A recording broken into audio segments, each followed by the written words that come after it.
the scientists. Suffice it that the blood of 1,000 men and women was spilled in these laws. Limbs twisted and broken, iron gouts from bloody buckets, flesh burned black.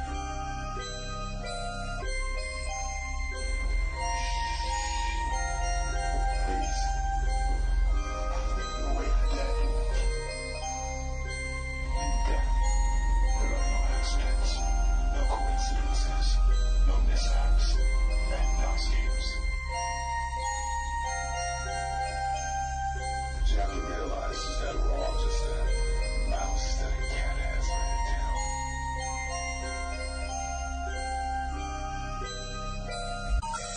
The number you have reached, 911, has been changed to a non-published number.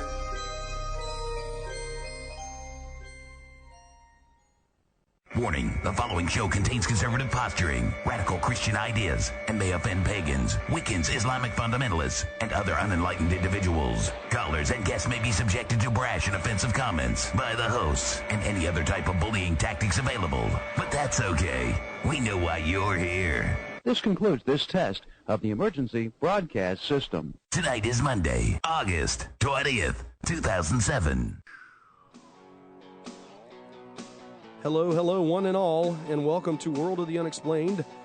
This is your host, Jay Scott. This is also your host, Trey Lackey. And we're coming to you live from Kernersville, North Carolina. Tonight, we're going to have former jihadist Walid Shoebat. He's going to talk about why he wanted to kill us. And now he is a Christian living in a hidden location in the United States with his wife and children, or child. That's pretty interesting. It is. It's very interesting, You know? and it's just one of those things that it's weird, and we got him, and I'm happy to have him on. So anyway, but more on that later. First of all, we want to give you our latest Ron to Mexico updates. As you all know, I said excuse me. yeah, that's Anyway, fine. Go ahead. As you all know, Ron to Mexico. Michael Vick, a.k.a. Michael Vick. Yes, go to ronmexico.com. As you all know, Ron Mexico has pled guilty to this dogfighting case, and you can see that online. Yeah. But yeah, which is really funny if you're looking at the FoxNews.com site like I am. The first thing you see at the top is dead aim at Mexico. Hurricane spares Caymans and aims for Mexico. and then right underneath that it says Vic to plead guilty. NFL star set to interplay. They should just say dead aim for Mexico for both stories. You know. Exactly. You know. The headline for the hurricane the other day was Dean Scream, and I was like, "What is he running again?" Well, anyway, I My. want to bring this up real quick, too, before we get our guest on. I was surfing eBay. It's still up. It's still available. Michael, if you type in Ron Mexico, I believe I typed in Ron Mexico. I don't remember. But if you type in Ron Mexico, you will see that there is a Reebok Custom Atlanta jersey that this guy snuck through that says Ron Mexico, and it's the official Reebok personalized jersey that the NFL wants you to believe can't exist. But does. Yes, in 2005, Michael Vick was hit with a lawsuit claiming he gave some woman he met in a bar herpes using the nom de guerre Ron Mexico. After reading this story, I placed an order for a customized Ron Mexico number 7 jersey on the Atlanta Falcons store website. To my great surprise, the order was filled, and I ended up with a brand new, perfect condition Ron Mexico customized jersey. So it's here, guys, and you can have it right now. The current bid for this, it's a size 56 men's Atlanta Falcons football jersey. The current bid is $78, and the end time is August 24th, 2007. It's 4 days left. Shipping costs $4.60. It's in San Diego. You can own a piece of history here. Yeah. Must be a Chargers fan that's real burned about that. Possibly. He says a list price for this model is $279. Well, sort of. Yeah. Sort of. Yeah. And he's got all these NFL product tags and papers that have come with it. I guess the packing slip here. Mm-hmm. Putting on this jersey will take you back to a simpler, more innocent time. Remember the good old days when NFL's most dynamic physical presence at quarterback had nothing else to worry about beyond using an impossibly smooth cover name to infect skanks in seedy Atlanta nightclubs with a special brand of love disease? Forget all the trick water bottles and slaughtered dogs. Putting on this jersey will take you back to a simpler, more innocent time. Wow. Place your bid today. That's his words, not mine. Yeah. I believe actually eBay has kept this up. Oh, wait a minute. There's some questions here, too. Question and answer. Question, are you able to get an authentic Michael Vick, was it Uki jersey? Hokey. No, it's Uki. It's Really? Uki, yeah. It is Uki, yeah. I'm looking for that one now. I have an authentic Ron Mexico jersey I got a year and, hang on, I'm going to have to click on that. Yep. A year and a half ago, except mine's white, and it's a size 60, though. I've long retired that, and I'm now looking for an Uki jersey. Mine just say Mexico on the back. Take care. I'm sorry, but I do not have any special insight or access to official customized jerseys, yada, yada, yada. Then the other question is, hello, is there a buy it now price? Could PayPal you tonight before midnight? Thanks. Thanks for the question. There's no buy it now price on this item. Good luck. So a lot of people, and you know, you can look here, a lot of people have looked at this thing. We're talking about, let's see if he's got this thing displayed here. I think I saw it. Yes, 708 views this thing's got. People wanting a piece of the Ron Mexico legacy. Which ain't going to happen too much longer. He's not going to be playing. Yeah, he probably won't play. So this is actually going to be a collector's item. Since he pleaded guilty, does he still get paid his salary from the NFL? I don't know. That's between him and the There's quite a NFL. bit of it in his contract that's non-recoupable, from what I understand. So, Well, good. Ouch. yeah, I think that the Falcons can stand. I think to maybe get $3 or $5 million back, and then there's the endorsements too. I guess. Yeah, unless he's endorsing dog fighting. I guess he's about had it. Yeah. This is Michael Vick saying. Puppy chow. If you want a killer dog, It's awful. yeah. Awful. I hope that guy swings and burns. That's all I feel about it. You know. His chance to come out of the tunnel at the beginning of the season. Who let the dogs out? Oh, man. Who let the dogs out? Gosh. Yeah. Let's talk about this guest before we get him. Let's talk to him. I mean, I've got his biography here. He was born in Bethlehem of Judea. Sound familiar? He was through constant indoctrination, he grew up believing that his hatred of Jews and Westerners was the most important aspect of his Islamic culture. They were his enemy. His grandfather was a Muslim chieftain and a close friend of Haj-Ameen Al-Husseni. I guess that's how you pronounce that. Husseini, the Grand Mufti of Jerusalem. And Al-Husseini was a notorious associate of Adolf Hitler. Oh, there's a nice guy to hang out with, who collaborated with Nazism and the destruction of the Jewish people in the Muslim world. The young Arab boy experienced the bloody hatred of his Islamic faith, witnessing the carnage of the Six-Day War, the Black September Civil War in Jordan, the Yom Kippur War, and the Lebanese Civil War. Wow. When young Walid reached his teens, he was recruited into Yasser Arafat's Fatah terror group by a known bomb maker, Mahmoud al-Mughrabi, a relative of the notorious Dalal, I can't pronounce these names, who was the first female jihadist martyr. After blowing herself up and killing 36 Jews, hey, they're good work there, honey. Yeah, Good Lord, I can't believe these people. She became an important symbol in Palestine. As a member of the Palestinian Liberation Organization, known as the PLO amongst us, Walid was thoroughly trained on how to incite riots, demonstrate and perpetuate acts of terror and violence. He was arrested at the age of 16.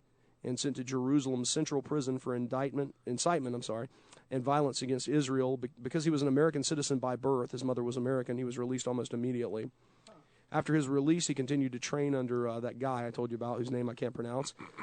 While he was still only 16, he was given a sophisticated explosive hidden in a loaf of bread. He was instructed to deliver it to the Bank Lumi, I guess that's the way that's pronounced, branch in Bethlehem near the Nativity Church, Christ's birthplace. And he did as he was told. After the bomb went off, he was trembling with anxiety. Who had he killed? Were their children? He was so scared and depressed he couldn't sleep for days.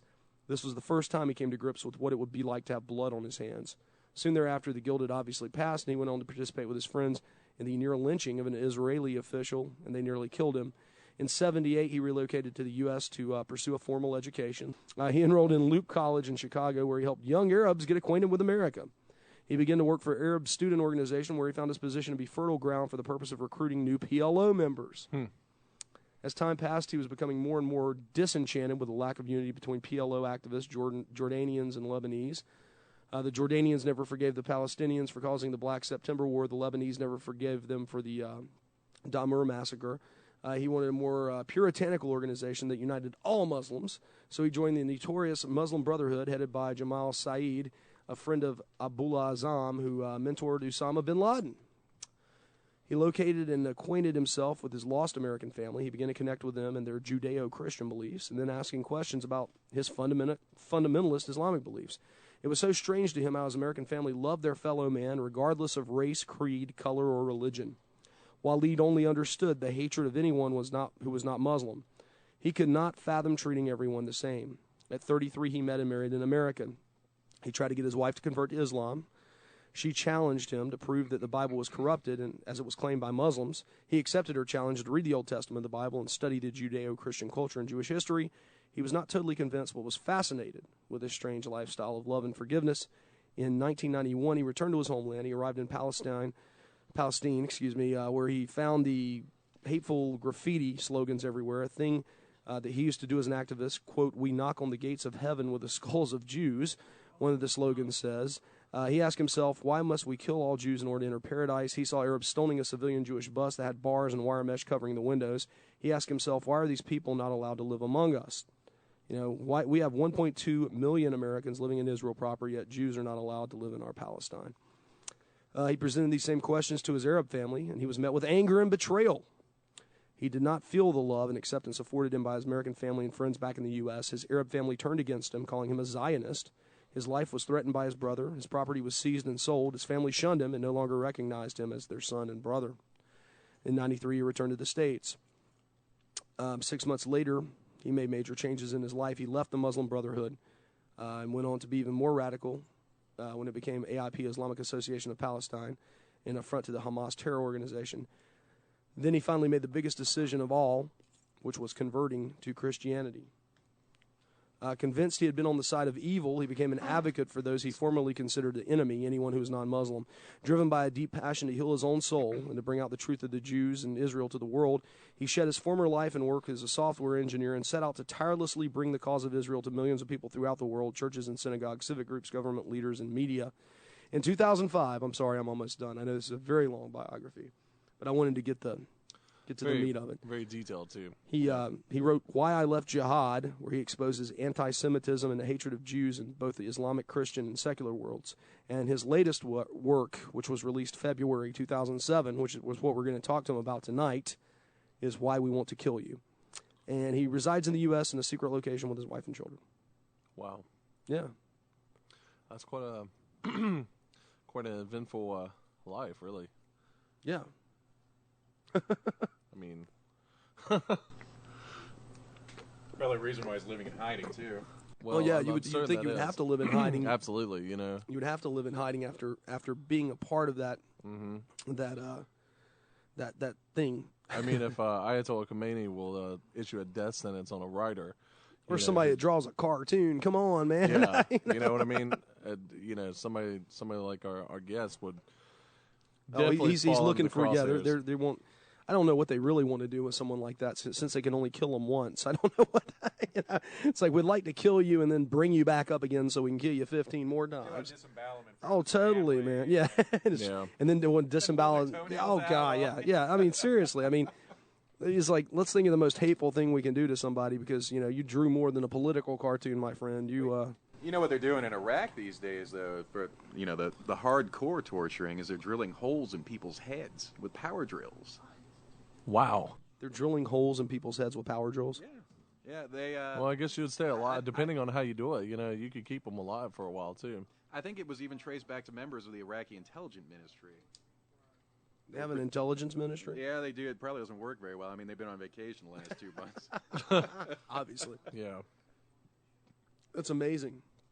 That's really amazing. It's really sick. I don't even know where else to go with that. Yeah, this kind of blind and mitigated hatred is just really. And there's so much of it. There's so much of that. It is, and the thing about it is, there's a lot of indoctrination going on. I'm just telling the obvious, really. You grow up in that society, and of course they're going to tell you that this, and this is, clearly the way to go, even if it involves killing people. That line about "will knock on the gates of heaven with skulls of Jews." I mean, that's that's sick. Really, really messed up. You know, how you would ever consider these people have no humanity about them. You know, I don't know. I just can't fathom being able to do some of the things that these people do. Yeah. I mean, there's no conscience at all. There's no nothing. You know. No. I mean, it's just a total lack of all humanity. A total lack of humanity. Yeah, I just wonder about it sometimes. But anyway, I think. But you know, I'm interested on hearing what he has to say about this because it's going to be interesting to find out what a former terrorist has to say about some of these things, and maybe we'll change our minds on some of these ideas as far as what we think about what they think. Yeah. So here he is, Walid Shoebat. I hope I'm pronouncing that right. That's right. Okay, well, Walid Shoebat, is that correct? That's correct. All right. How are you tonight, Walid? Good. How are you? We're doing great. Excellent. We're doing great. Thanks for coming on the show. No problem. Well, tell us why you wrote this book. Well, basically, I wrote the first book, Why I Left Jihad. In it, I talk about the reasons I found the problems in Islamic religion, you know, is how it's used in the Middle East and the Muslim world. And then I began to see in many of my speeches in the West, no matter how much I try to explain Islam to them, they still ask the same question. Why do they want to kill us? Why do they hate us? They can't seem to fathom a group of people who want to blow themselves up. It doesn't click with the Western mindset. What is the reasoning behind all of this? Yeah. So what I did is I probed into the mindset of a jihadist, well, myself as I used to be, and try to explain to the West what would cause them wanting to kill Westerners. So it's basically why I want to kill you, the jihadist mindset and how to defeat it. So what does the jihadist mindset think like? What is the processes? What is the ideological mechanism behind the thinking? You know, what is the misconception of Western civilization in the Western in the Western psychology? Because, you know, Western psychologists think that terrorism begins into these secluded groups, disenfranchised groups.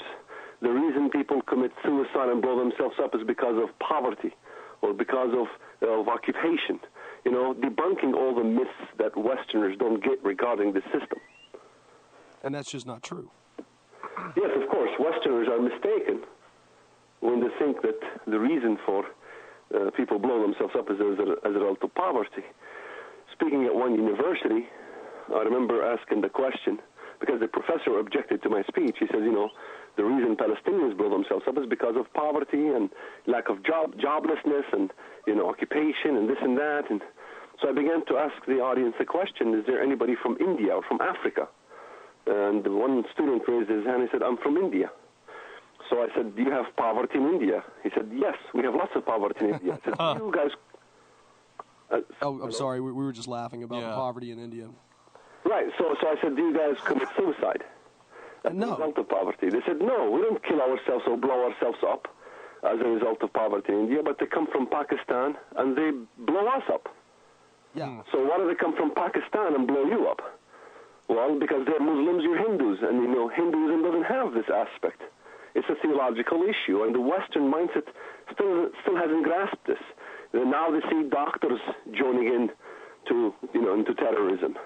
Why do doctors want to become terrorists? They're not poverty-stricken. What's wrong here? Something's wrong with this picture.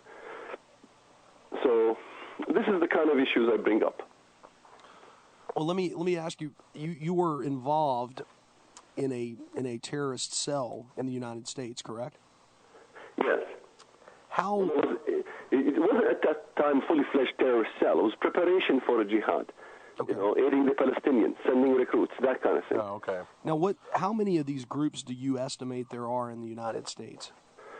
Well, it's the potential groups. I mean, trained groups, nobody knows. Probably a small amount. But the potential inculcating of these, you know, this ideology into the schools and into the Islamic madrasas is very much dominating all aspects of Muslim life in the West. if the mosque or the madrasa is created by the Muslim, ANC, American Muslim Council, or the American Muslim Society, you can rest assured that the jihadist ideology is being taught. You have to understand that it's not only the active terrorists that we're aware of. It is the potential jihadist mindset that could overnight become a terrorist. That's what you should be afraid of. Well, what year was this when you were involved in these groups? That was in 1980, 1981. I was in Chicago. My mentor, his name is Jamal Saeed. He was a colleague of Abdullah Azzam, the mentor or the godfather of Al-Qaeda, the godfather of Osama bin Laden. This is, most Westerners, this is another myth. Westerners think that, Al-Qaeda is basically founded by Osama bin Laden, when in reality Al-Qaeda was born as a result of the founder, the godfather, was a Palestinian Muslim from Jenin, who was a Muslim Brotherhood. The Islamic Brotherhood originated in 1928 in Egypt.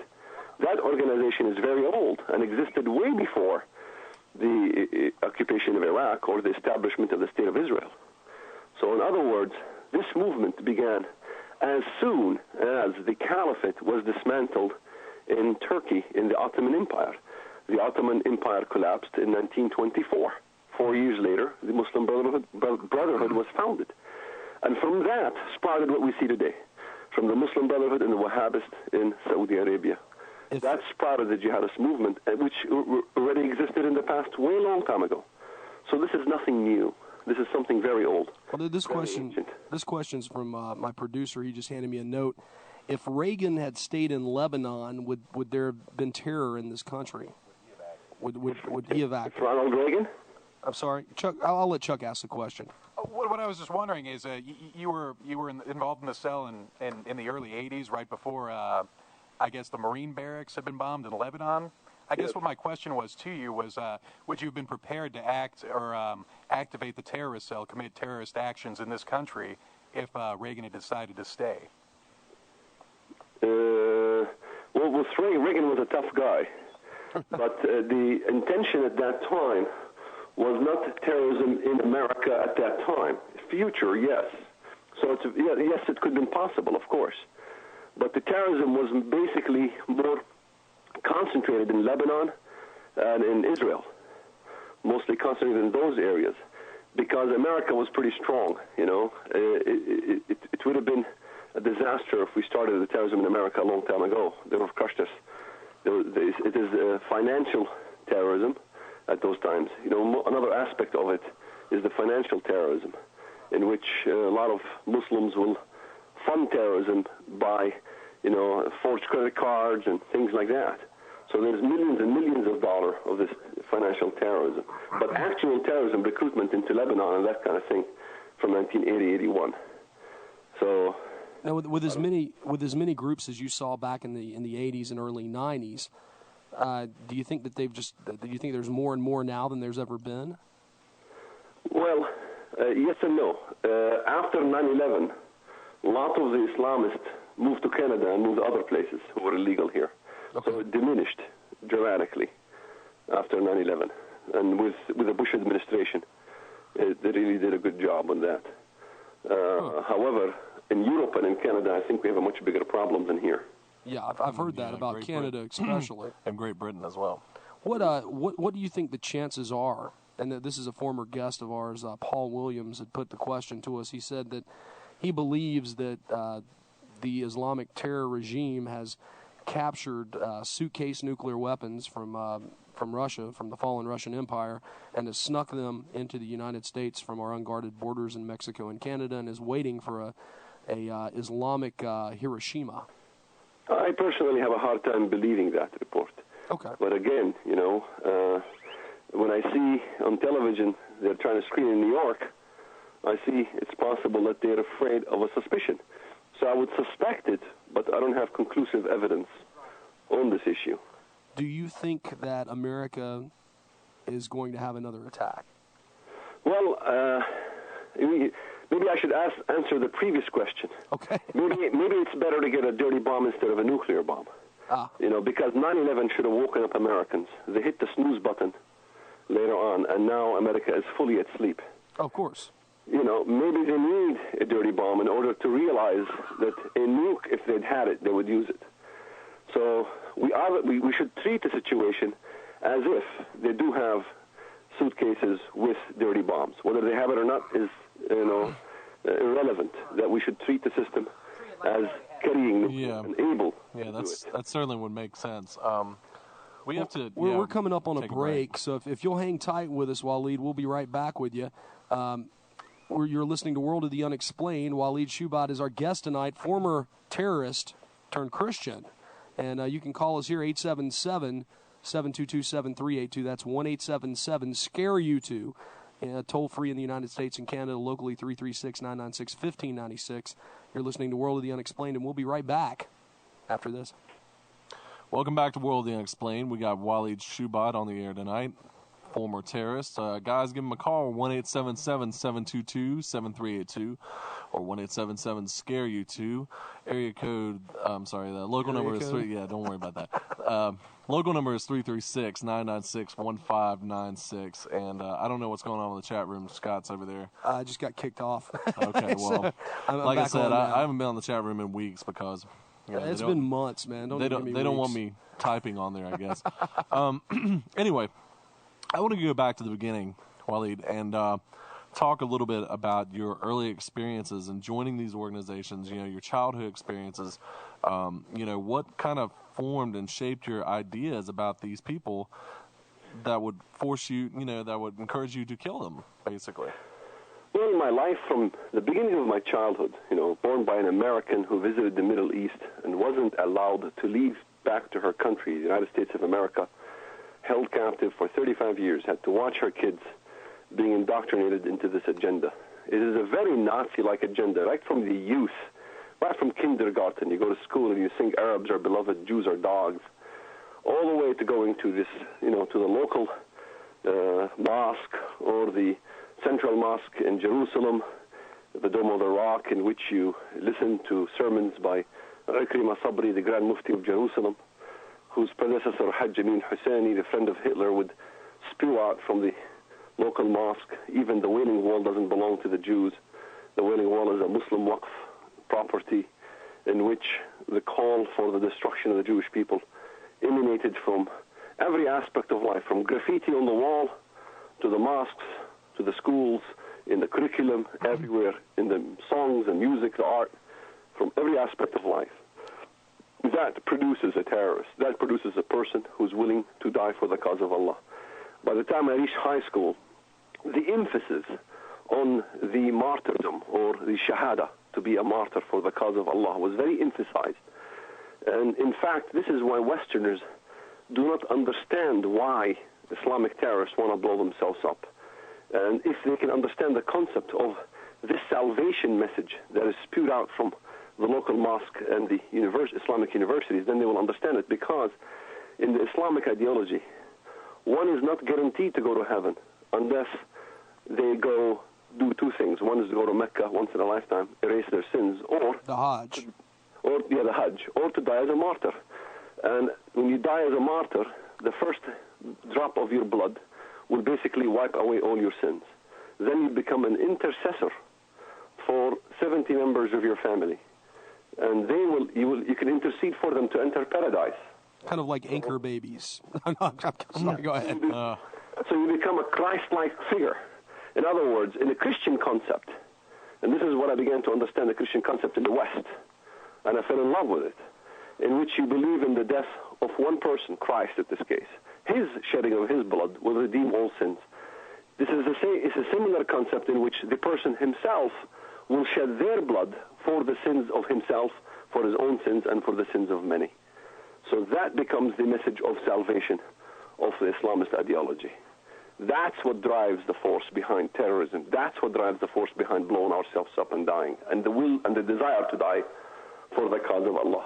This is what drove my cousin, his 16-year-old boy Raed, when he went to Ben Yehuda Street to plant a bomb, in which the Israelis killed him, and my aunt Fatima had a wedding celebration in the community, in which she was congratulated by the community, in which the local mosque was making special sermons for the martyr, in which my aunt's house become a museum for the community to come and visit. So the community as a whole becomes very much involved into this ideological movement. You know, she has a wedding celebration, so the death becomes a wedding because now the martyr is in paradise, interceding for members of the family to go to heaven, is in the arms of the virgins and all these things. So that's the whole ideology. It's very simple. It's a very simplistic ideology because the Muslim world is very religious. So this concept is very well used and is an intricate part of the Islamic doctrine as well. I would also, I just thought of this question when you're talking about the gentleman who was real good pals with Adolf Hitler and the Nazis. Gentlemen, come on. Yeah, well, okay. And you were talking about how the indoctrination starts as children. Was there some kind of connection? I mean, did they pull tools? You know, the Nazis are very good at propaganda. Did they, you know, kind of get some ideas from those guys and use them to serve their purpose? The reverse is true. Okay. It is the Nazis who got the ideology from the Islamists. Huh. Haj-Ameen Al-Husseni, he was my grandfather's friend. He was a regular guest in our home.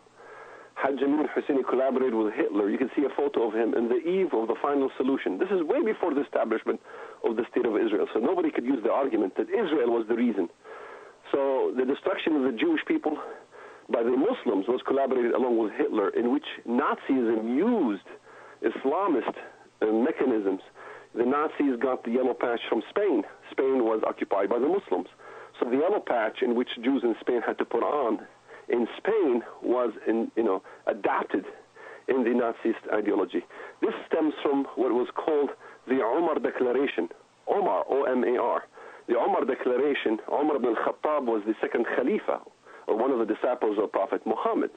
So this is nothing new, it's very old, in which Jews must never be judges in a Muslim court, just like in Nazi Germany. Jews must never be judges in German courts. Jews must never enter into a Muslim bathhouse. Jews must never enter into a German restaurant. Jews must walk the narrow alleyways, same as the Islamic concept. Jews must walk in the narrow alleyways, must never ride a horse, but must always ride a donkey. I mean, I can go on and on and on. The double taxation in Nazi Germany. Jews also in Islam had to pay jizya taxation. It's protection money, supposedly, so they don't fight in the wars and all these things. So all this concept, the jizya, paying, a tax, a special poll tax.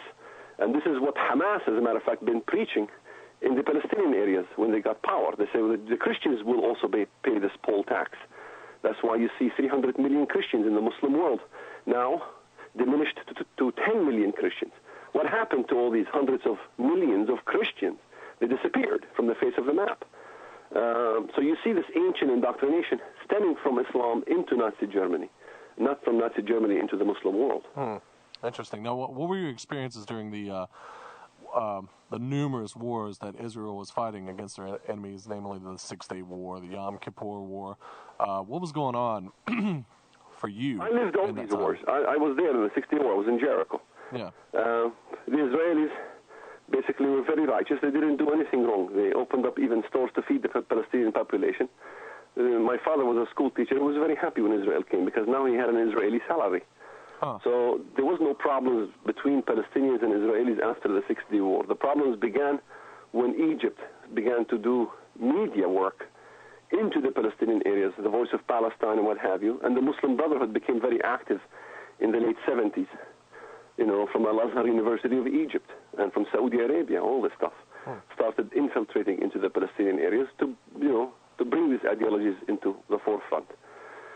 So, as a teenager, I ended up, rioting in the streets. I was a graffitist when I was a kid, and I ended up in prison, and then was recruited for a bomb operation in which I carried a bomb into an Israeli bank.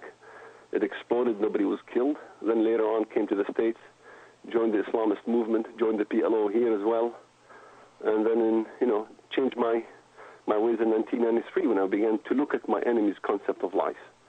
When I began to look at the Bible for a change, my wife began to challenge me. I married a Catholic. She began to challenge me because I wanted her to convert to Islam. She began to ask me good questions.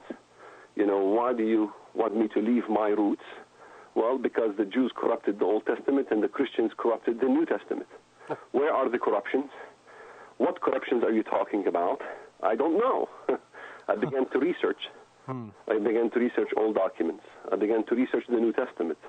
By the time I found the words of Christ that says we have to offer our bodies as a living sacrifice, not as a dead sacrifice, the way I learned as a Muslim.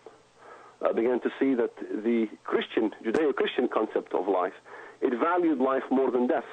And I was brought up that we value death more than life. And this is what we threaten the enemy with. We're going to win because we value death more than life. We're not afraid to die. We have nothing to lose. We have nothing to lose. And that's, now, what do you think that the Bush administration, as much slamming as it's getting in the media, do you think that this war on terror that the United States purports to have and our occupation of Iraq, do you think this is helping? Yes, absolutely. Absolutely. That's, if you don't believe me, you must ask Osama bin Laden or Sheikh Zawahiri. What do they want? They support the evacuation of the American military from Iraq. Why? Why should you fulfill what they want? Because they know that if Americans pull out of Iraq, Iraq could potentially become an Islamist state. It is a well-known fact. If Americans pull out, Islam will spread all throughout the Middle East because Iran will take over via the Shia regime because 60% of Iraqis are Shia. It is very easy to figure out. It takes a kid to figure this one out. They will move in. Iran will have control over Iraq. From Iraq, they already have control over Syria. Syria is a puppet of Iran. And Lebanon, Hezbollah, is a puppet of Iran as well. So you have a whole horn stemming from Iran through Iraq, through Syria, through Lebanon, all the way to the northern borders of Israel. And with this threat, 15% of the Muslim world is Shia. The Sunni, 85%, are going to have to respond. And if they're going to respond, they have to represent Islam. Who's going to be the person to represent Islam?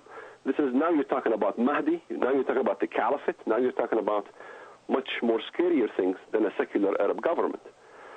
So secularism is out, Islamism is in. What we must do is keep secularism and basically take out Islamism. So the writing is on the wall. We can't pull out of Iraq. And having said that, I would have maybe did the war a little differently in Iraq. I would have not ousted out Saddam Hussein. I would have kept the regime. I think that was a mistake on our part for taking him out like that. Right, but we need to get beyond this mistake. We know Americans make mistakes. Tell me one government that hasn't made mistakes. Oh, you're right. What about Iran? Do you think Iran's a place that we should go? Well, at this point, yes and no. I mean, if we can establish more pressure on Iran, yes. But if not, if we have to basically do a military campaign, then we should begin to diminish some of its military capabilities. Once we do this, the Iranian people themselves will become sickened from the regime and want to overtopple the regime. So we have to kind of topple the regime. This is the problem. Once an Islamic Sharia government system is established, it is almost impossible to reverse it because then democracy is out the window. This is why I say in the Muslim world, one man, one vote, once. Once you vote, that's it. The system is in. So you have the Iranian Revolutionary Guard, which guards the system, guards the Sharia system. It is very difficult. And now Americans think, okay, let's see, let's deal with this like we dealt with communism. They think that in communism we aided the Chinese against the communist Russia. We aided Stalin against Nazism. So what they're doing now is they say, let's aid Saudi Arabia, let's give it weapons. Let's maybe look into other countries like Turkey, because it's a secular system. No, it's not. Turkey is not a secular system. It's not a secular government. The AKP is a sleeper cell, very obviously a sleeper cell. So we need to understand that when elections happen in the Middle East, Islamists are voted in, and that's the problem. You have that in Turkey. Islamists won just a month ago. So what are we going to do about that? We are not aiding the right allies. We're aiding the wrong allies. We need to be aiding the Cedar Revolution of Lebanon. We need to request Turkey and pressure it to move out of Cyprus. In other words, we need to look at the real allies, and that is the Judeo-Christian cultures in the Middle East, which we are ignoring totally. And it's diminishing by the day. Lebanon is turning into what? An Islamic state. So, do we risk the potential of Lebanon completely collapsing under an Islamic system, taking the whole thing over? Or do we start doing something about Lebanon? When Israel wanted to destroy Hezbollah, we objected. I know. The State Department said we must have cessation of hostilities. Condoleezza Rice's own word. We must have cessation of hostilities. That's wrong, because that's what builds the confidence level for the Islamists. Once you pull out of Gaza, you ask Israelis to pull out of Gaza. It doesn't make any sense if you have a drug epidemic in your neighborhood. You don't give it to the drug pushers. You remove the drug pushers from the neighborhood and give the community back their neighborhood. Instead, in Israel, we're asking the community to pull out and give it to the drug pushers. We've seen this example in Gaza. Gaza is the capital of Hamas. Hamasistan was established there. So now we give more confidence build-up for the Islamists instead of removing the confidence that Allah is not on your side. That's what we have to do. We have to crush this image in the Muslim world that Allah is going to establish the Islamist regime all throughout the world. Because this is a global regime. It's not a local regime. Islamic fundamentalism is a cult-like process that indoctrinates the masses in unison, just as you see Nasrallah speaking, in order to convert them, to make them to become remorseless killers and seekers of salvation by death. The idea is to establish an Islamic hegemony throughout the whole globe, in which non-Muslims become subservient and Muslims and Islam becomes dominant. That is the definition of the system. Once we understand that this is a definition of the system, what is the solution? The solution is very simple. It's not that hard. Now, let me ask you a question about you being a former terrorist and you being a former Muslim. How do you feel about racial profiling as far as on airplanes and different things like that? Well, it is not completely workable. It's not the answer. It's not the system that answers everything, racially profiling, because many of the Islamists are European heritage as well. So what we need to do is to profile the features of the person or the demeanor of the people who are coming through, as well as the names, Muslim names. We have to look at that. So I'm not against this racial profiling per se, because Israel does it, and it's very functional. It does work. Israel is a place where it is mostly seeked by terrorists, yet the least amount of terrorists in airports happens in El Al. Why? Because they know what the terrorists look like, how they act, what names they have, and the demeanor is the most important part. So physical demeanors, is very crucial at this point. You can tell. As a matter of fact, I mentioned a whole section of it in my book, and what is the demeanor of a terrorist to be before they blow themselves up.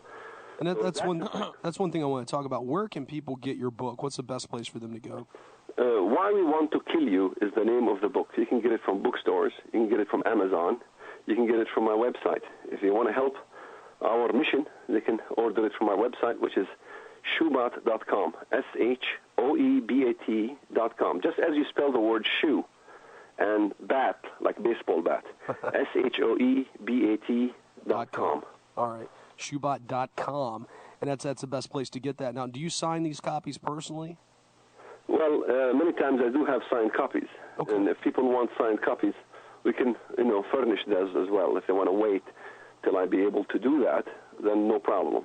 Now, well, you're in hiding right now in the United States. Well, yes.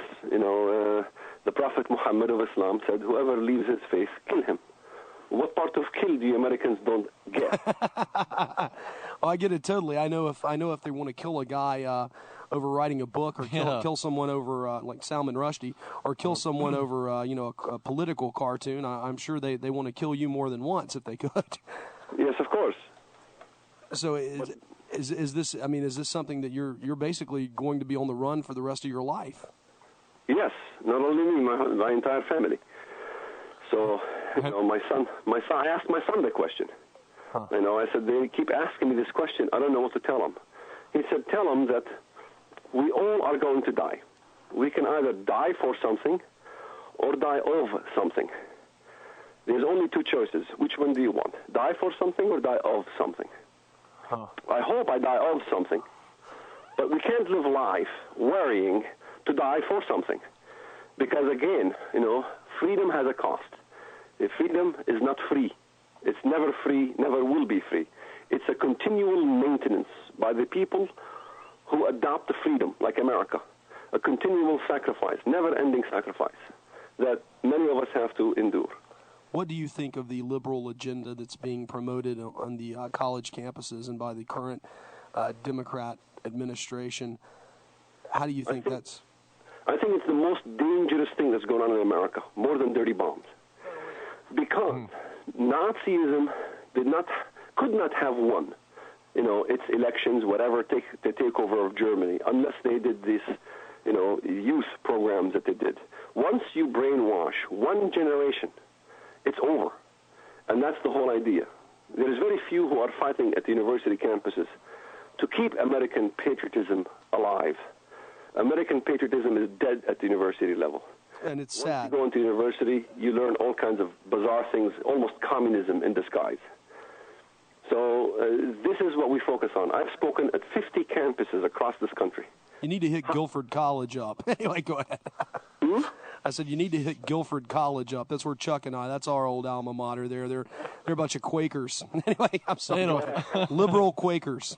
Yeah, the Quakers will not be immune from the system. Because it doesn't matter whether you're even if you don't believe in Christianity, they consider you as a Crusader Christian, period. Because they consider the whole culture as a Christian culture. It is a war against Judeo-Christianity, period. It's not a war against anything else. The main war is against Judeo-Christianity. That's what it is. The Islamic religion as a thesis, if you look at it. Haven't they read the New Testament? Don't they know how this thing's going to turn out? I mean, I did. Yeah, I know. Haven't they? I mean, it's all spelled out. This is what I'm trying to do. In my first book, Why I Left Jihad, I speak from a prophetic perspective because Islam is a very eschatological religion. It looks to the future as the world will become dominated by Islam. But if I look at the New Testament, the book of Revelation, the book of Ezekiel, the book of, the Psalms, all these things, if you look at all the nations that God destroys in the Bible, mentioned literally by name, they are all Muslim. When I read this as a Muslim, I realized that I was on the wrong side. If you look at the statements where Christ is fighting on earth, Isaiah 19, verse 1, look at it. He comes to fight in Egypt, the Lord himself. He comes in a swift cloud into Egypt. You look at Habakkuk chapter 3. He comes to fight Midian, the Arab world, the Muslim world. And it's very clear where Christ comes, he fights the Muslims. So looking at this, I mean, even the American eschatological understanding, the Christian eschatological understanding, is pretty much warped when it comes to this area. Because they're still living in a fantasy world of the 666 and, European Union going to rule the world and the Catholic Church is the harlot of Babylon and things like that. Which is not accurate at all. Because you have to go to the text of the Bible and see what it says. Rome is mentioned 15 times, not once in destruction. So where do you get the idea that Rome is this harlot of Babylon that's being taught in the churches? So I see the misconception, not just from the secular Western perspective, but also from the Western Christian perspective, which I work vehemently to try to correct. I go all over the churches in the country to speak about this.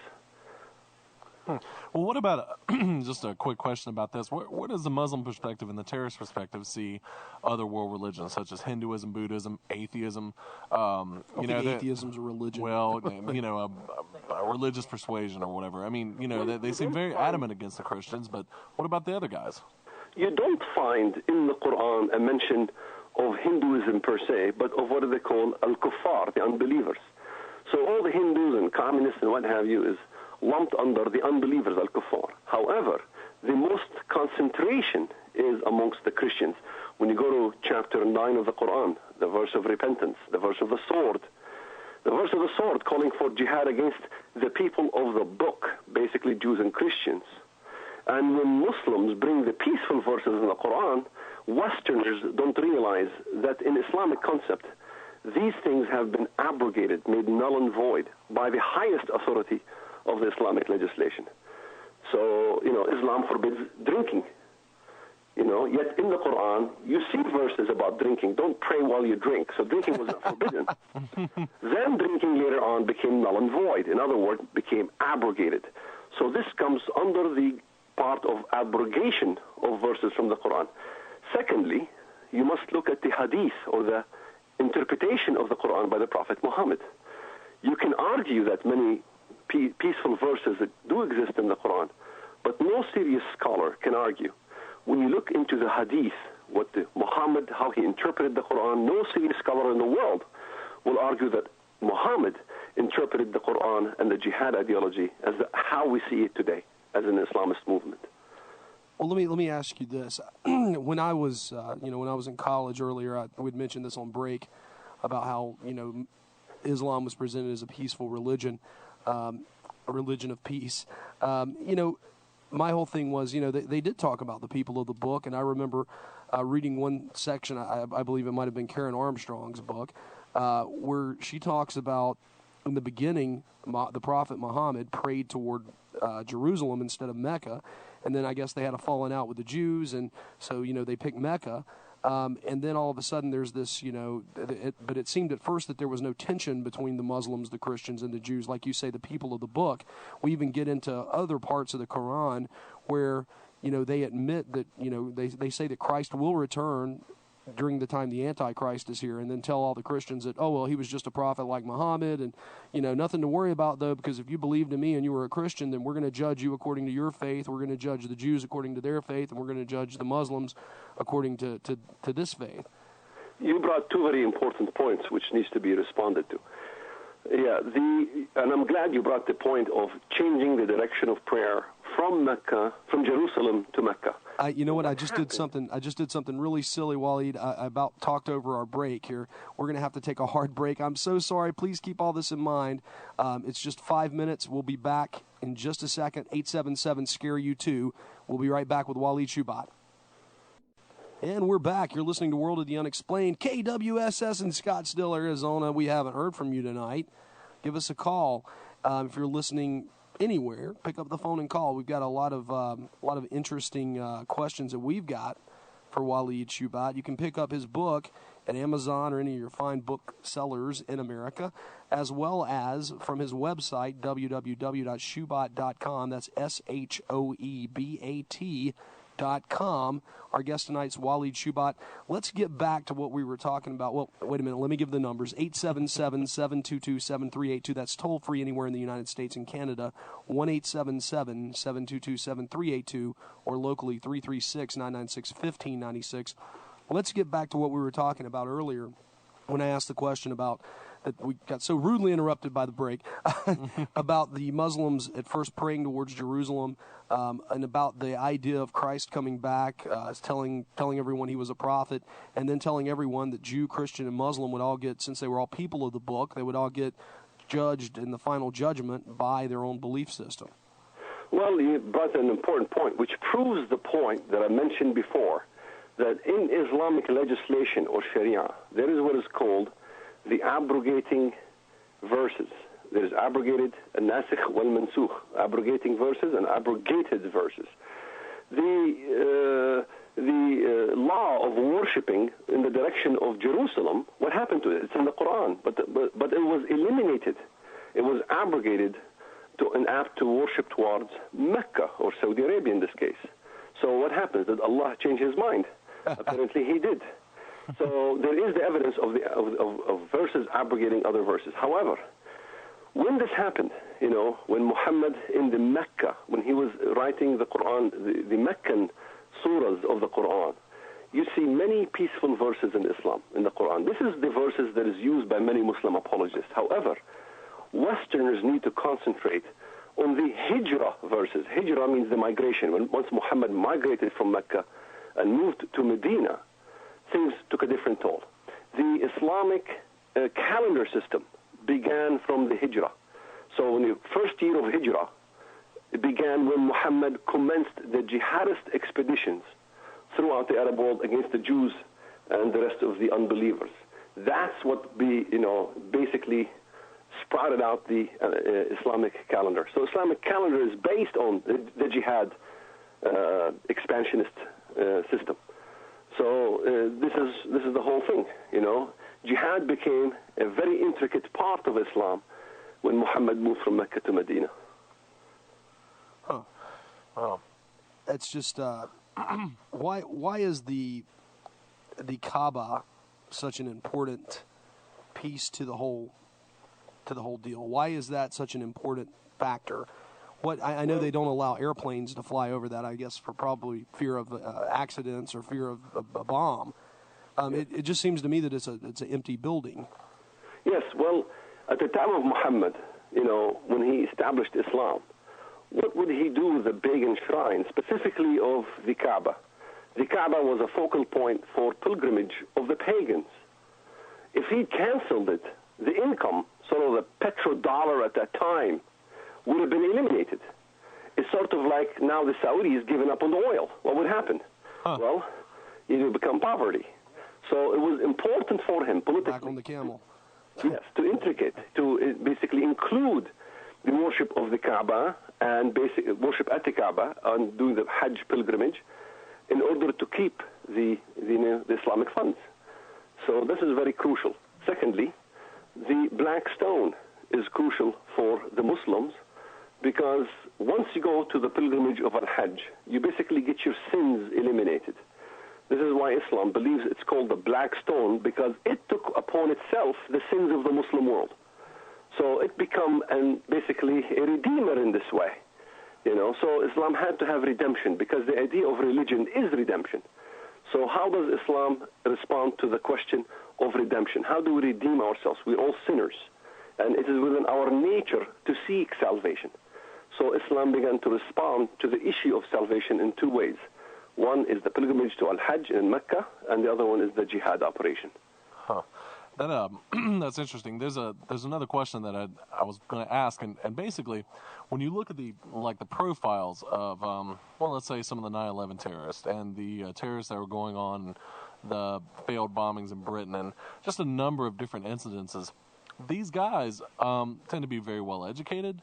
A lot of times they're wealthy, and it seems to me that they don't seem to have any kind of real reason to sacrifice their lives for this cause. I mean, just want to talk about a little bit about the psychology of being a terrorist, the psychology of being a suicide bomber.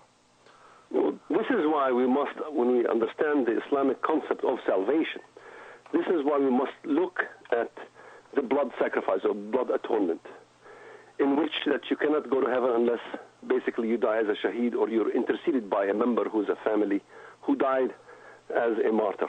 Now, in the same concept in Christian theology, all Christians must believe in the death and basically martyrdom of Jesus Christ. Now, does that encompass only the poor and the unprivileged? No. You have rich Christians, you have poor Christians, you have middle-class Christians, upper-class Christians.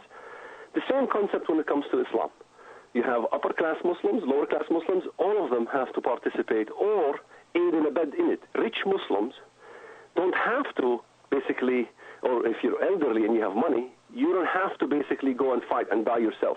You can send your money via the zakah, one of the 5 pillars of Islam. One of the 5 pillars of Islam, zakah, is used all throughout the Muslim world to aid and abet the jihadist ideology, in which an elderly can send money to one of these organizations to propagate Islam or jihad ideology all throughout the madrasas, throughout the whole world. So now you have bought your redemption by money. So, it's quite amazing. It's like the tithing system, the tithing mechanism for the jihadist ideology. Wow. Yeah, Steve, oh no. Okay.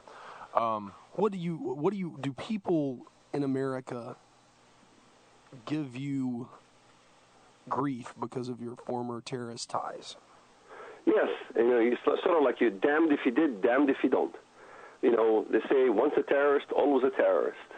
I get all these kind of things, mistreatments in the university, suspicion by even the Israelis a lot of times, suspicion by Americans a lot of times.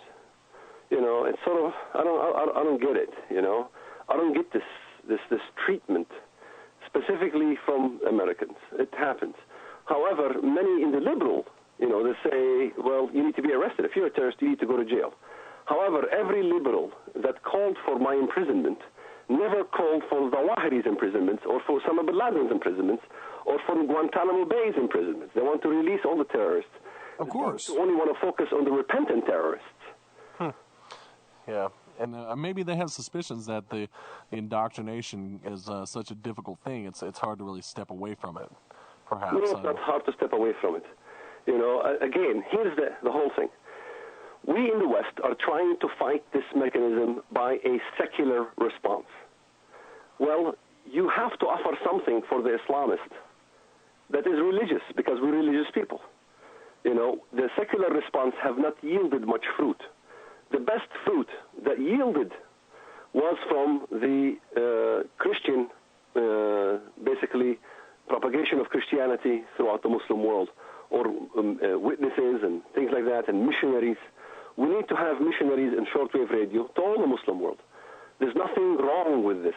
This is part of our culture. It's part of the existence of America. We existed as a country that basically had this ideology based and intricately based on Judeo-Christian concepts. We need not to forget this ideology. We need to include and encompass this ideology in the war on terror. And it's not a war on terror. It's a war on Islamic fundamentalism. Once we understand the definition of the war, then we can address the answers much more properly than we've done in the past. We are not fighting the mechanism of terrorism. We did not fight Germans when we fought against Nazi Germany. When we fought against communism, we didn't fight the Russians per se. We fought communism and we fought Nazism. And in the same essence, we need to fight the ideology, not just the people. That would seem to make sense.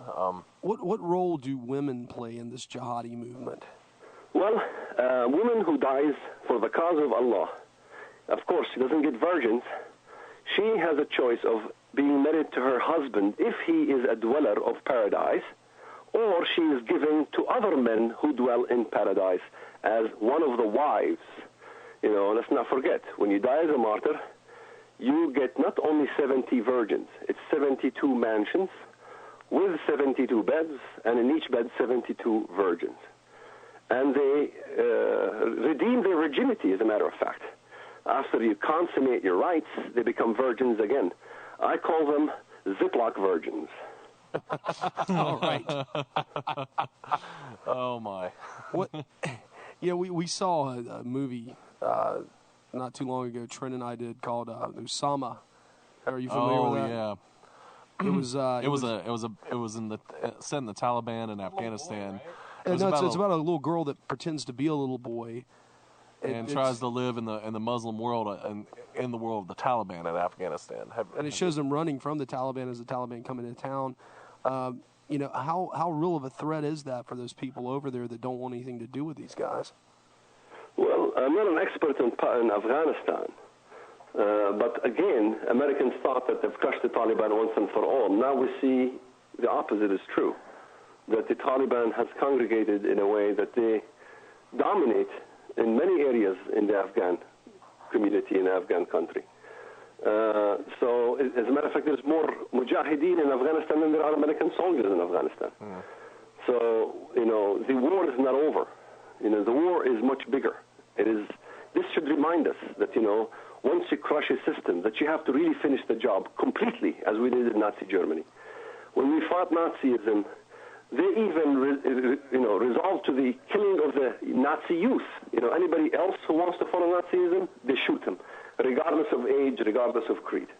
So we need to kind of finish the job once and for all. We need to allow Israel to go into Hezbollah and destroy it completely. Once you destroy it completely, the confidence buildup and the confidence level will diminish.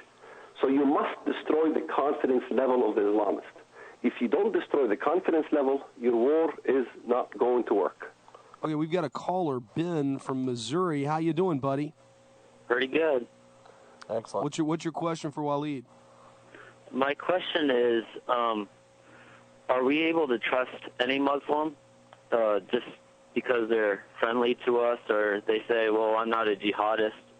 Are they, really in fact paying their tithe to jihad, or are there some Muslims who are just, the bad apples out of the crop? That's a very good question. In the majority of the Arab countries in which you have a survey done by Al-Arabiya Network, 73.2% supported the establishment of an Islamist government system in the Palestinian areas, which gave birth to Hamas. So 73.2% is a huge number. It's not a small number. You must look at these surveys done by the Arabs themselves. And also, you must, I'll give you an example.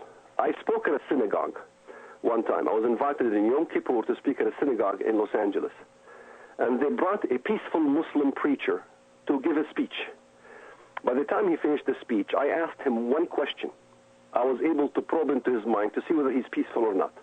I asked him the following question. I said, did the Prophet Muhammad of Islam kill the Jews of Banu Qurayza in Saudi Arabia, yes or no?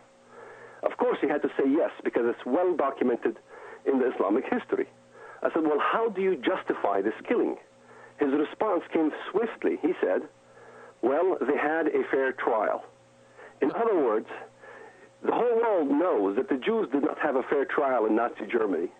The Jews did not have a fair trial from the eons of time where they were persecuted. Only in the Muslim world, the Jews had a fair trial when they're being executed. This, by no means, makes this man a peaceful Muslim. You must ask the right questions, and Americans don't know how to ask the right questions. Will you allow American missionaries to go to Saudi Arabia? If the answer is no, then this person is not a peaceful Muslim. He's not an, equal opportunity employer. He is in America for the sole purpose of establishing and propagating Islam. I had a long dialogue with one of the university professors, Sheikh Khalil Muhammad, who gave a speech at Daniel Pearl's funeral. Imagine, Daniel Pearl, who was beheaded in Pakistan. He gave a speech as a peaceful Muslim. When I asked him that question, he says, no way. We should never allow Americans to go to Saudi Arabia. Why not? Why are you here then? Why are you allowed to propagate Islam in our country while we can't, while we are not allowed to propagate our theologies in your country? Ben, you still there? You got anything else? Yeah, that's amazing. All right. Well, thanks for calling. Yeah. I mean, Thank you very much. You have the Robert Leakin from Nixon Department in Washington, D.C., introducing as legislation to the American government that we need to deal with what he calls the peaceful Muslim brotherhood, like there is such a thing. If there is such a thing as, let's see, capitalistic communism, does that exist? It's starting to in America. Apparently in China it does. Yeah, it's an oxymoron. However, this doesn't mean that there are not people who are Muslim who are peaceful. There are people who are Muslim who are peaceful. But they are peaceful not because of Islam. They're peaceful despite of Islam. You understand what I'm saying? Yes. Well, if my understanding of Islam is correct, the peace comes from submission to Allah, like a man that has a sword to his throat, basically, and okay, I give up. I don't know what kind of a peace that is, Well, Muslim apologists say that Islam means peace. Islam is an Arab word which comes from the root aslama yastaslimu istislam, which means literally submission, to submit to Allah. Yeah. The submission is not only by the Muslim himself, but by non-Muslims as well. So once we understand that Islam does not mean submission, this is only what Western Muslim apologists use to propagate that Islam is a peaceful religion. I see. Oh. No, go ahead, Trent. I'm sorry. No, you. Okay. Now, what this book is a follow-up on a previous book you had out, and I know that. Now, Chuck, our producer, just pulled up something a little bit ago from a website, danielpipes.org, I believe. Is that correct? Where someone had made some comments about you, and you had come back against them. I think they called you a snake oil salesman, if memory serves. You answered it, and then Daniel Pipes, the guy that runs this website, he said that you, let's see here, you took time to visit him in his office and show proofs that your life story is a true one, and he accepts that as it is. Absolutely. Daniel Pipes is very reputable. Yes. I can't open my paperwork to every Tom, Dick, and Harry so I can get killed. Oh, no, I know that. So what I did is when I saw this argument going around, and by many journalists saying that, I'm not who I am, I went over there myself and visited Daniel Pipes. And I showed him all the intricate details. I showed him my connection with my American family, in which my great-grandfather was the mayor of Eureka, California. He was also an excellent friend of Winston Churchill. Oh, a friend of Winston Churchill. Wow. Yes, that's how far my American side of the family goes. My Arab side of my family stems from my grandfather, who was a chieftain, who was, basically a tribe leader. And he was also very well connected with Haj-Ameen Al-Husseni, who collaborated with Hitler to destroy the Jews. Oh, man. That's a strange... both sides of the both sides of the coin. 1 foot in each... Absolutely. And this is why I'm sort of like my mind is two halves, you know. I have lived this half and I've lived that half. One half had to kind of overcome the other. And I've, listened to my mother since I was a child, and my mother had to, she was held against her will for 35 years. 35 years, couldn't leave back to her country. She entered into the world of Islam. She knows what it is like. People should ask her what she thinks, how it is like. This is why I urge every American to watch the movie Not Without My Daughter by Sally Fields. Okay.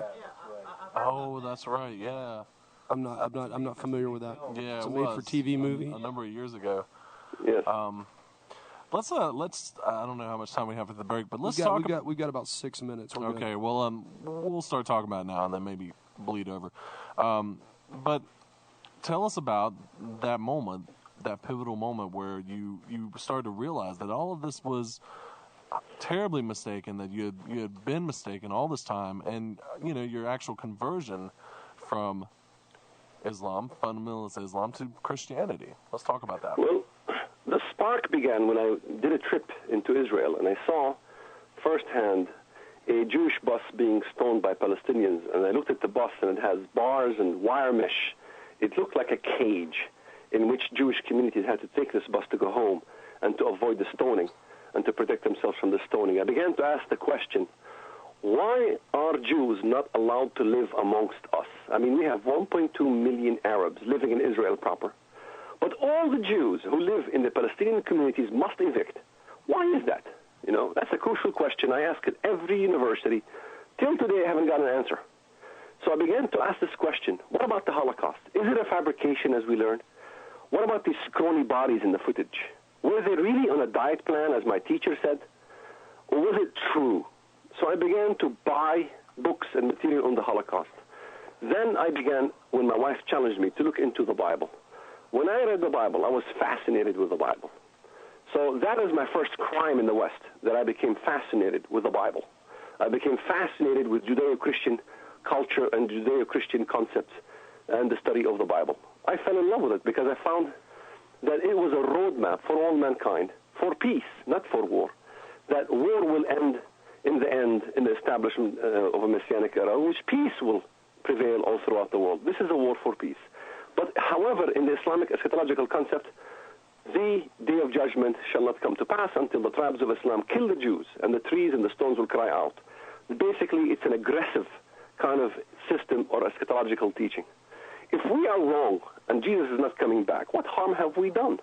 Exactly.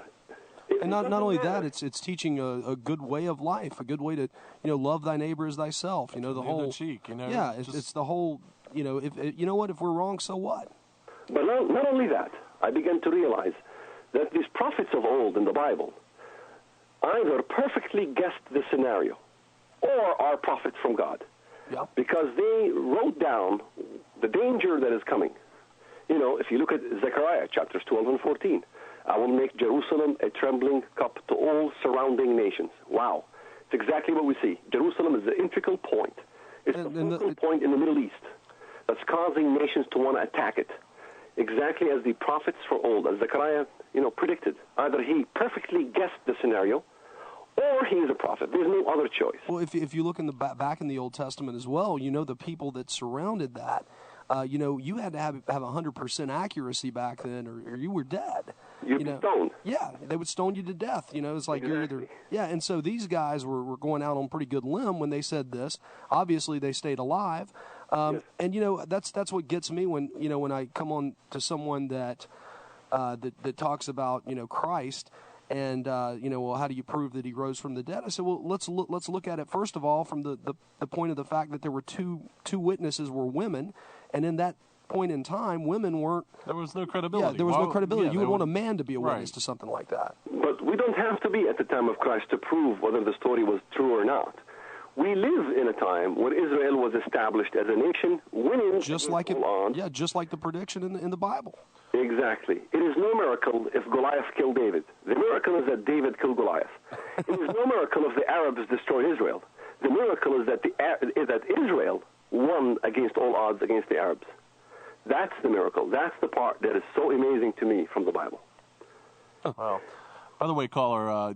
Do we have a caller online? Well, we did, but something happened to him. Something happened and dropped out. I thought I saw it come in. Just call us back. 877-722-7382 is the toll-free number. We've got about 2 minutes, well, actually 1 minute, and we're going to take a break. So I'm just going to go ahead and pump your book here for a second. You can go to www.shoebat.com to pick up a copy. This is going to help him out a little bit more than if you buy it from Amazon or one of the booksellers, which if you want to rush out and get that there, though, by all means, head down to your local bookstore and pick it up. This is, once again, www.shoebat.com. That's SHOEBAT.com, and you can read his story there. There's a really good biography that I read right before he came on. I kind of browsed through that a little bit, but there's a bunch of stuff up there. You can check it out, and you can read more about the book. And like I said, once again, the caller that was just on, you can call us back here, 1-877-722-7382. That's toll-free in the United States and Canada, or locally 336-996-1596. We're going to take and there's our caller again. We're going to take our last break of the night, and we'll be right back with Walid Shoebat right after this. We're in the last half hour. World Unexplained. Come on, guys, give us a call. I always mess that up. 1-877-722-7382. 1-877-SCARE-YOU2. The local number is 336-996-1596. A lot of interesting stuff here tonight. And we've been having a couple calls that got batted around during the break. Right now we've got John from Illinois on with us. How's it going, John? Hi, pretty good. Thanks for calling the show. Oh, no problem. What's your question for Walid Shoebat? My question is, why does it seem like it's Islam all of a sudden with religion? Like a couple, years ago, there really wasn't like a religion type discussion, but now like all of a sudden, we're talking about all of these religions like Islam and Judaism and Christianity and stuff. Do you think there's going to be like another religion that's going to pop out of nowhere in the future? Or? I'm sorry, John. I'm not following your question. I'm trying to explain it, but take your time. Yeah, no problem. Just basically, why does it seem like Islam is like the major focal point in like the news media? Oh, I see what you're saying. Why are they focused around Islam instead of something like Judaism or Hinduism? Right. You don't have Hindu suicide bombers. Yeah, true. You don't have pagan suicide bombers. You don't have Yazidi suicide bombers. You have many religions in the world, but none of them are suicide bombers. People are, worried about their security, and what's being a threat to peace and security in today's world is coming out of Islam. If you look at a survey where terrorism is happening all around the world, who's doing the terrorism? Is it a Buddhist between the ages of 18 to 30? Is it a Mormon? Is it a Protestant? Is it a Catholic? Is it a Jew? Or is it a Muslim between the ages of 18 and 30? Right, and what I'm trying to say is that why is it, Islam and not everybody else? Well, that's a good question, because you have to understand, most Westerners, when they look at the religion of Islam, they think it's a religion. That's why your question is, why is the religion of Islam the focal point? Well, first of all, it's not a religion merely, as you think of a religion. Islam is Sharia law. You must go to Google and Google the word Sharia. S-H-A-R-I-A. What is Sharia? Sharia is Islamic law, is Islamic legislation. It's not simply also civil code in which dominates what we do for marriage, divorce, inheritance, all the laws in the land. It is also a government system to be established globally throughout the whole world. In other words, it is no different than communism or Nazism in its aspiration worldwide to establish its own government system throughout the whole world.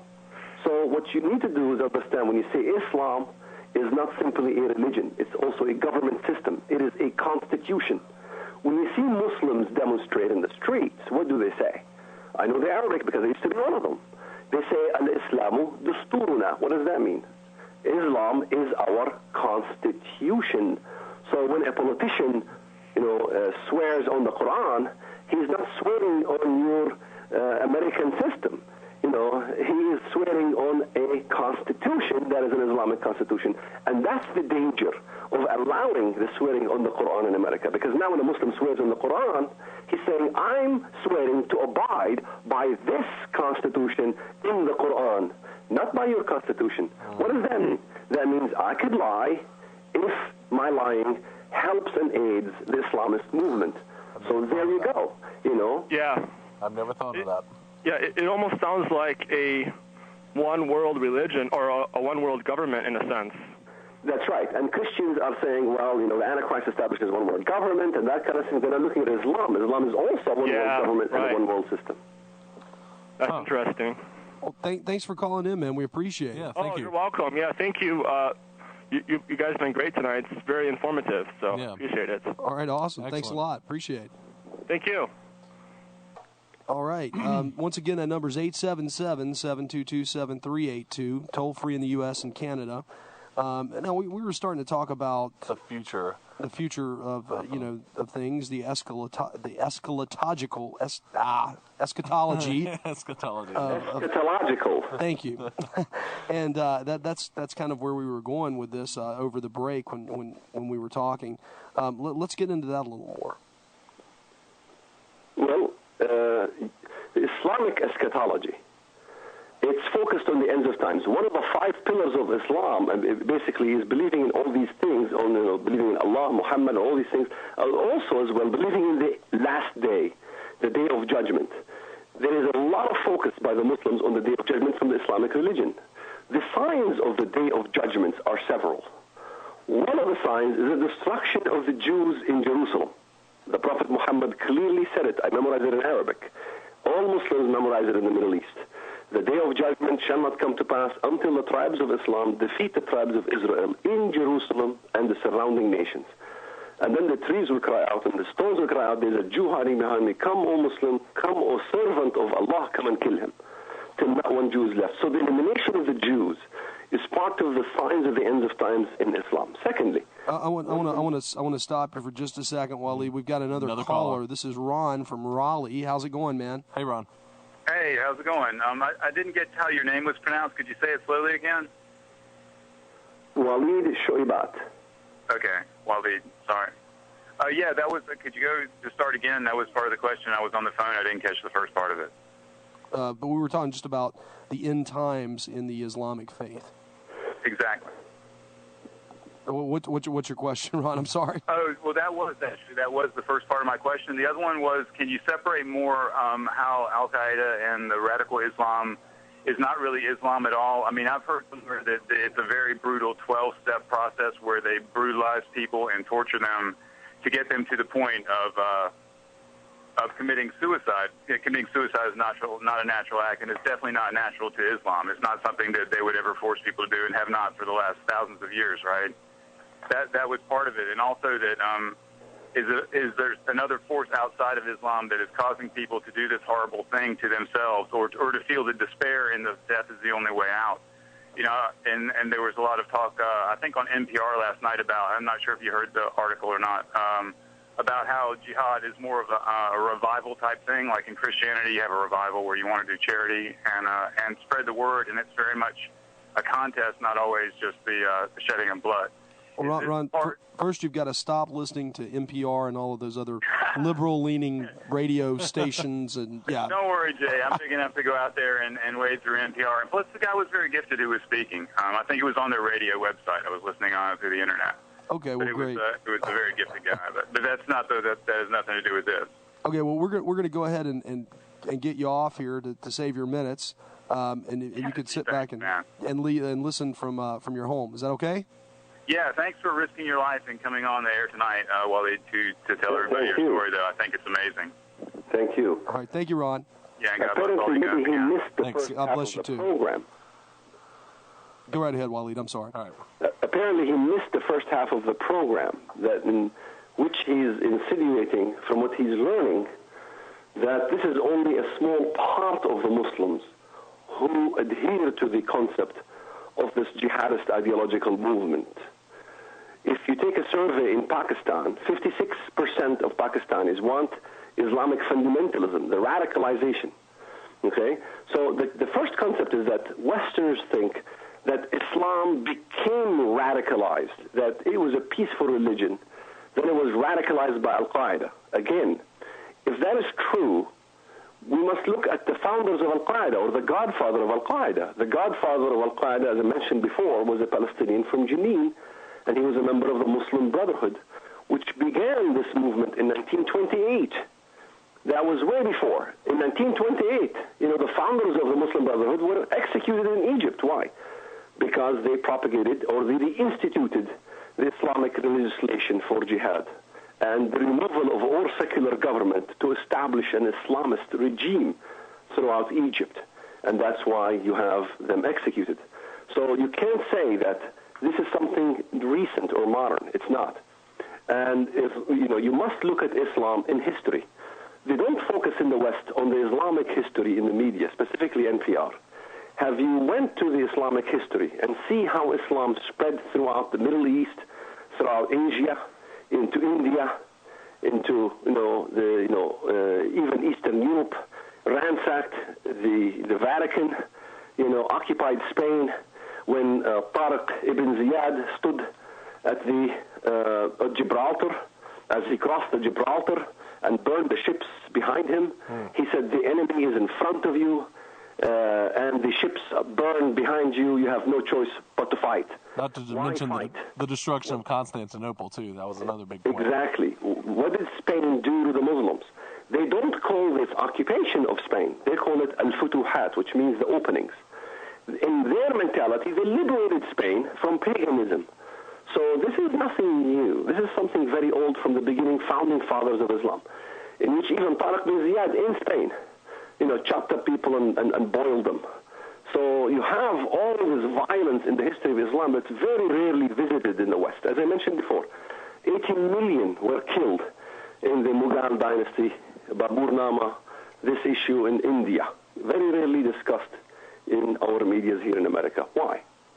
Again, because there is this element in the West that's trying to propagate the peaceful side of Islam. The Westerners think that if we make a peaceful Islamic religion, then maybe we can reintroduce Islam to the East as a kind and gentle Islam.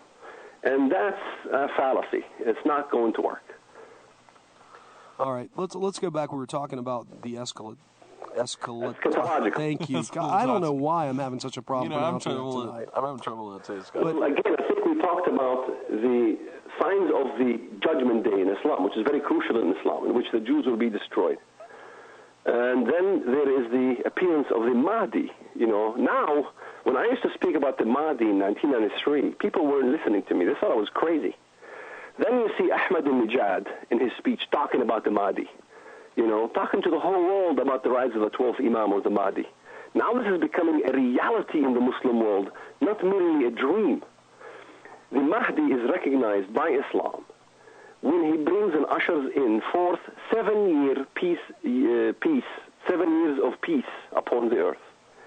Now, in biblical eschatology, and you look at the book of Daniel, chapter 9, verse 27, it talks about the Antichrist. Well, the Antichrist brings a 7-year peace treaty between Israel and many nations.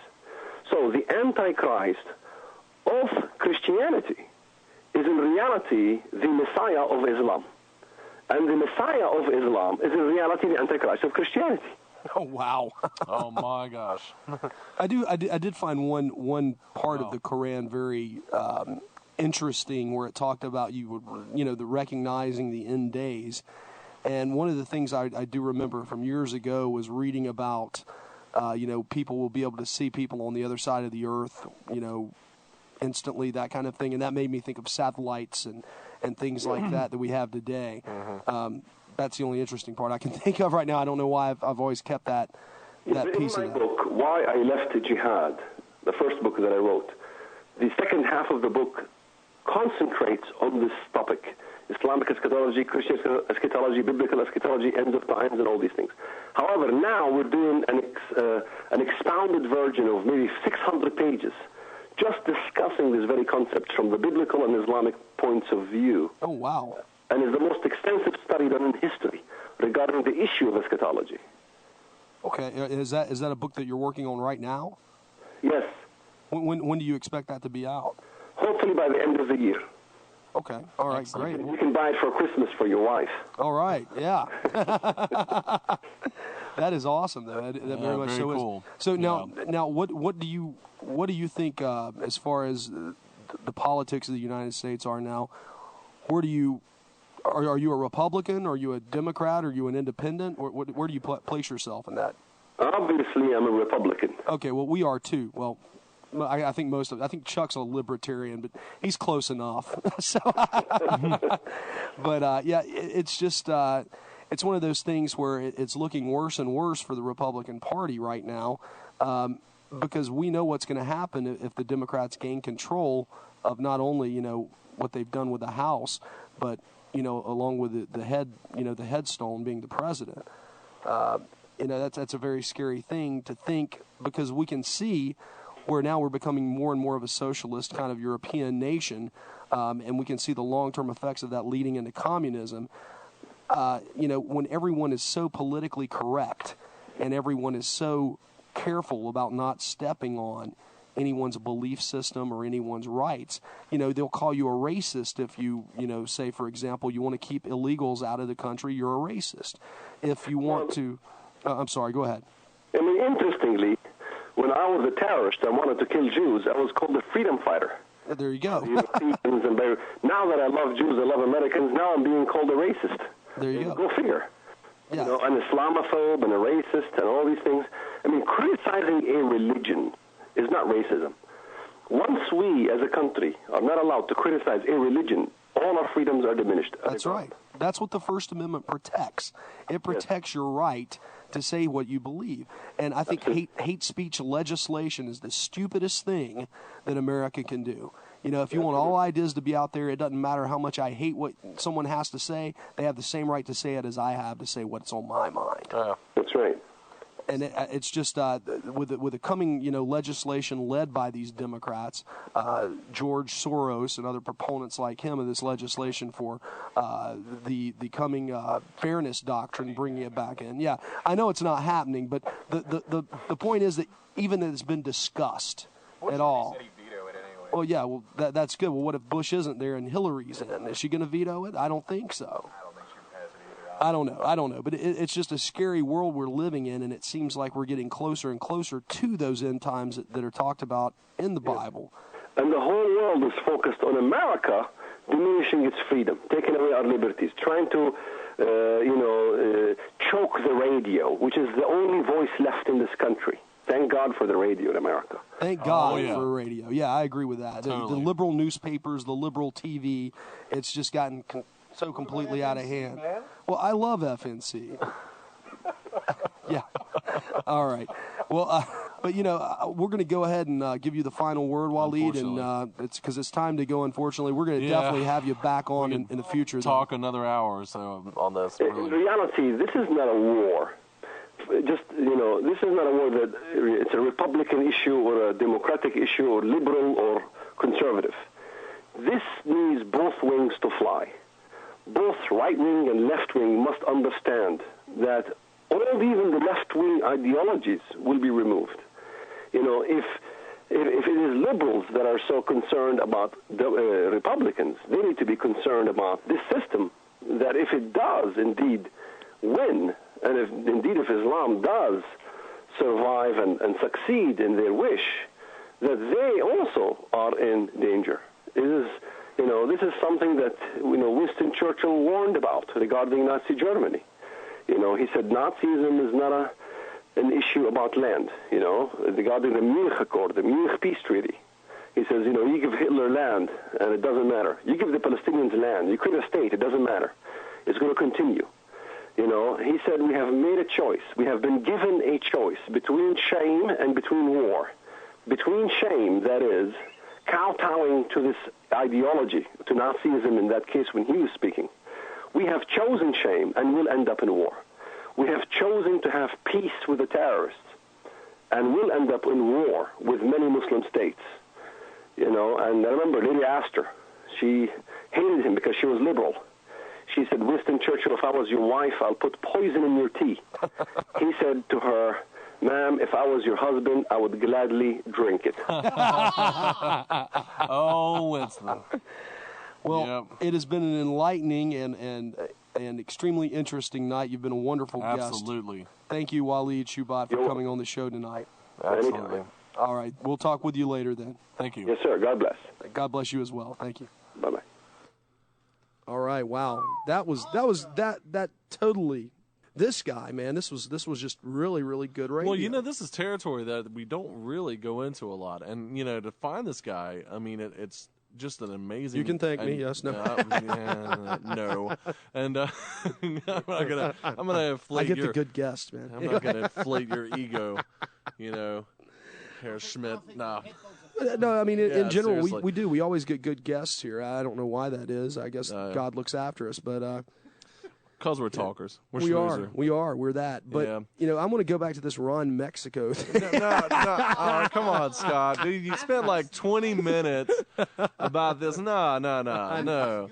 I mean, don't get me wrong. Ron Mexico is just comic gold. It really. is, but, man. I mean, and we can mine this thing for the next 2 months. And apparently nobody else he's going to stay in the media. Yeah. You know he is. But anyway, I mean, what you know, it's kind of cool. I mean, in a way, I mean, what he was talking about, for example, when they were saying like swearing on the Quran, basically it's saying I'm going to swear on this book, and if it perpetuates and supports this doctrine, then all of a sudden, you know, I will lie or I'll do whatever I need to do. In other words, I don't respect your courts, you know, somehow by swearing on this. It was an interesting point that they brought up, you know, and they're double secret agents.